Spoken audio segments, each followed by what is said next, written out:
When it comes to playing a card game competitively, the name of the game is consistency. There will be times you win against all odds, and times you lose despite you playing perfectly due to the two most dreaded words in the TCG landscape: bad luck.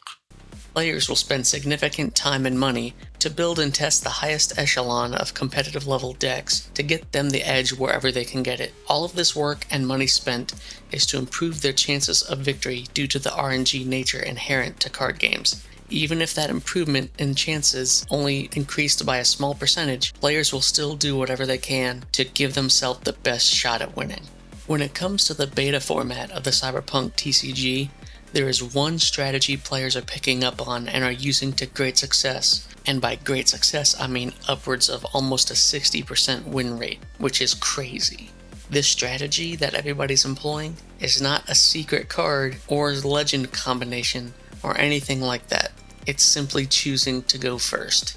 Now, I've spent quite a bit of time lately taking a census of players and friends locally that have playtested a lot. I've asked folks online, I've taken notes on my own games, and as more games are played, the more the data confirms this as a fact. The player going first has a significantly higher chance of winning the game. But why is that? I'll do my best to answer that question in this video. Before I get into that though, I want to preface this with a massive and obvious caveat that the game is not officially out just yet, and this advantage that going first has in the game's current state may not be present when the game has the comprehensive rules released and we have access to the full card list, so please keep that in mind going forward. Now, with that out of the way, let's take a look at a few major factors why going first is statistically the strongest choice to make.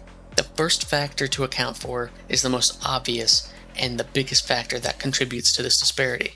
The player going first has access to the most powerful cards in the game sooner than the player going second.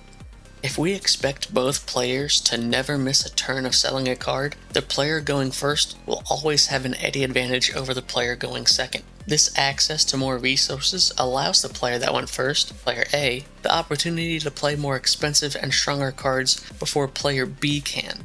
Time and again, this tends to prove to be a massive advantage as it forces player B to play reactively instead of proactively, making it difficult to execute their game plan as they're forced to alter their path to victory based off of what player A does.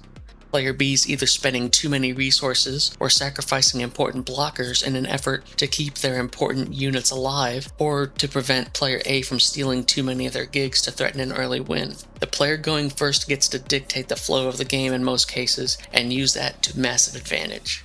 Now, not only does going first allow you to play stronger and more cards faster than the player going second, but some of the strongest cards in the game are significantly better being played when you're the first to go. The strongest example of this is the card Over the Edge. This is a card designed to be used in the endgame, as it requires you to have your D20 in play before it can be used to defeat a unit. The player who goes first will be the first to roll their D20, since you're only allowed to roll it as your last gig die. So, if both players are using Over the Edge, the player going first, player A, will be able to use their Over the Edge before player B does, meaning they'll be able to wipe out a big unit that player B has, and then attack with their big unit before player B has a chance to play their Over the Edge to defeat that. It also might be too late for player B to even consider using their Over the Edge, because now they have to worry about stealing enough gigs from player A to not lose the game outright, meaning they might not even have enough resources to play their Over the Edge because of this momentum swing. This would in fact protect the big unit that player A has, and just sets them up for another game-ending swing with that big unit when they get to go on their next turn.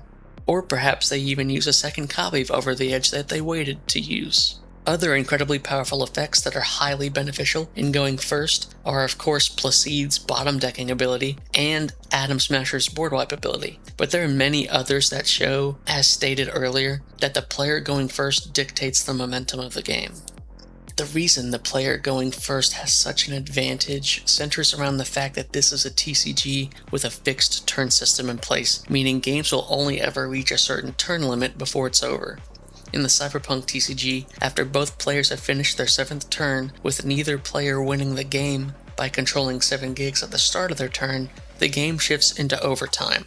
As soon as the game hits overtime, the first player to control a majority of the gigs wins the game. So if we have a scenario where both players have 6 gigs each, and at the end of player B's 7th turn, overtime now begins, it starts with player A's turn. All player A has to do is steal a single gig to win the game, unless player A has 0 units that can make an attack that turn, or player B has a large number of blockers that can prevent attack from going through. Player A is going to easily be able to steal at least 1 gig during their turn, closing out the game. At the end of player B's 7th turn, they not only have to ensure that their rival doesn't begin their turn with 7 gigs to win the game, they also have to make sure that they have some defense in place to get ready for that overtime assault by player A, and in most cases, they have no resources in order to do both of those goals and will end up losing as soon as overtime begins. And that is another reason why going first is such a huge advantage, because in the rare cases that you hit that overtime, you will have a better advantage winning the game going first.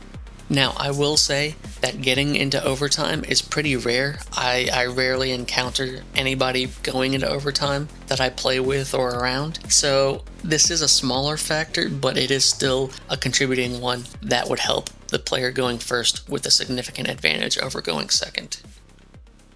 Alright, so there you have it. A few brief points as to why going first will get you a huge advantage and likelihood of winning the game over going second. You have access to playing the strongest cards faster than your rival does. A lot of those stronger cards work better when you're going first anyways, and you have an advantage over the player going second if your game goes into overtime.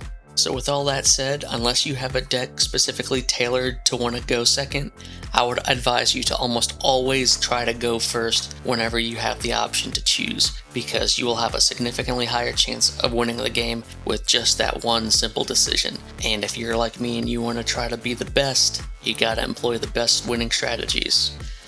Well, that's it for this video. I want to keep it short and sweet as I get ready to go to Gen Con. I'm only going for a short trip, but it should be a fun one, so I will report back once I'm done with that trip. I will also have a new gameplay video out soon I'm working on that I'm very excited to show off. It should be a pretty fun one, so stay tuned for that. Thank you all so much for watching, and I'll see you in the next video. Bye bye.